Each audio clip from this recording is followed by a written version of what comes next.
Okay, I'm Half Metal Fox, and I'm back with some WorldShards knowledge. Today we talk about building in WorldShards, and this is probably my favorite part about WorldShards so far, because people can get pretty crazy with what they build, even with the game being so early in development. And now to start, like and subscribe. Do it.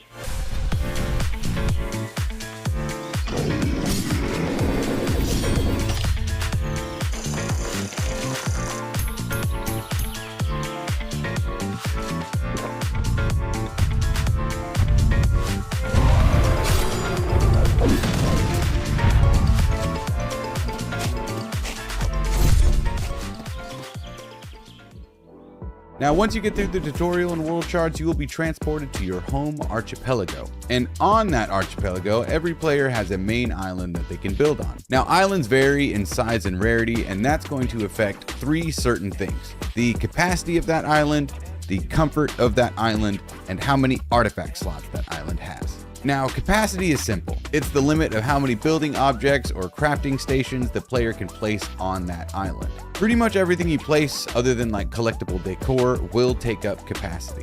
Now, as for comfort, your comfort meter starts at 0, and as you place more building objects, your comfort meter raises. And having a balance of capacity and comfort is going to be paramount in WorldShards, as comfort will also be needed and required as you place and upgrade different refineries or crafting stations. And then artifact slots just determines how many artifacts can be placed on that island. And just real quick, we're going to talk about the types of buildings and how they differ. So first, we're going to talk about housing elements. Now, housing elements require resources and consume capacity, but they do provide comfort, and they can even be upgraded to provide more comfort. Next, we're going to talk about crafting stations. Now, crafting stations require resources, but consume capacity and comfort.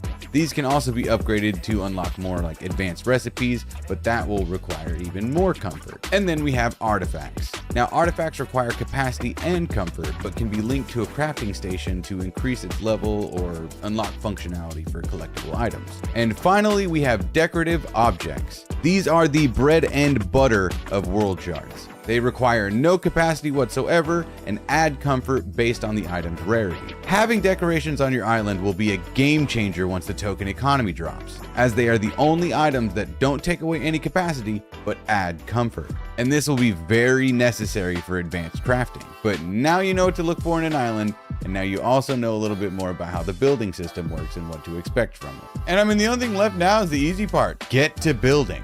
Once you're on your main island, just access the building menu and you'll be able to see your building options. And you'll also see like a circle barrier on your island, and that's just where you can and can't build. But everything that you build will cost resources, and those resources are easily found through your adventures. But your main objective is to build an island that suits your needs as an adventurer, but also scratches that creative itch. And if you want an early tip, loot everything. And I know that might sound weird, but like trees, chop them.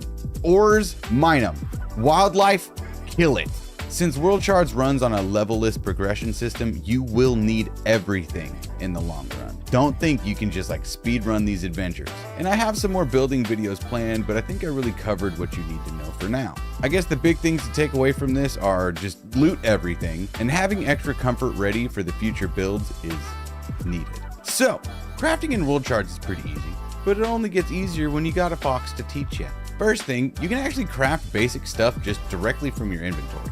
So if you need like an axe or something like that on the fly, just make sure you've got some wood or stone and you're good to go. But in order to craft the fancy stuff, you're going to need some crafting stations. And there are two types of crafting stations: refineries and workbenches. For the 5 refineries, we have the sawmill for wood, the masonry for stone, the smelter for metal ores, the loom for fabrics, and the tannery for leathers and hides. For the 5 workbenches, we have the weapon forge for weapons, the armor forge for armor, the tool bench for tools, the alchemy table for potions and throwables, and the kitchen for food and drink.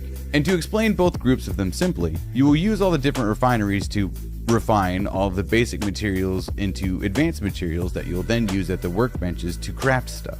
You can also upgrade the refineries and workbenches by building additions onto them, which will require certain resources, but will also allow further crafting and upgrading of different items. And just as a quick heads up, whenever you actually go to craft equipable items like the weapons, armor, or tools, you have a random chance of creating an item at a higher rarity. You might go to craft some armor or tools or something, and it might roll all the way up to an epic rarity, which has some unique attributes to it. And also when it comes to crafting, don't forget to check Meowtown for some different blueprints for some weapons and such that will make your adventuring a lot easier. Also, I got more tips for like crafting and WorldShards coming. So if this made anything easier for you, make sure to like and subscribe and check out some of the other videos. So, there are 3 classifications for islands in WorldShards. You have a main island, which is just the default island in the game, the one you have right out the go. Then you have a Founders Island, and that actually just replaces your main island, but only one Founders Island can be used per account. And then you have additional islands, which are literally just additional islands in addition to your main island.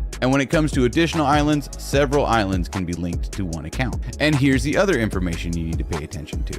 Islands have different rarities, and the rarity of an island determines how many artifacts can be placed on that island. And then you have island capacity. This just determines how many building objects, workbenches, or other things can be placed on that island. And then you have island comfort. And comfort determines how many workbenches or refineries can be placed, as workbenches and refineries require more comfort as they get built or upgraded. All of these things play into each other, and having a balance of capacity and comfort is going to be vital when managing all of the things that WorldShards has to offer. From the crafting of weapons and armors and tools, to the buildings of the workshops and artifacts and gathering of tokens. So when you're looking into an island, make sure that you're paying attention to the rarity, the size, all of that, because it will play into the future. And I'm here to help. This was meant to be just like a quick explanation on the islands in WorldShards. But if you want more, again, just like and subscribe. I'm trying to make it to 10,000 subs by the end of the year, and you can help me. Help me. So yeah, click the buttons, and if you have any questions, just leave them down in the comments and I'll make sure to answer them. But other than that, I'll see you on Twitch, and I'll see you in the next video. Foxy out.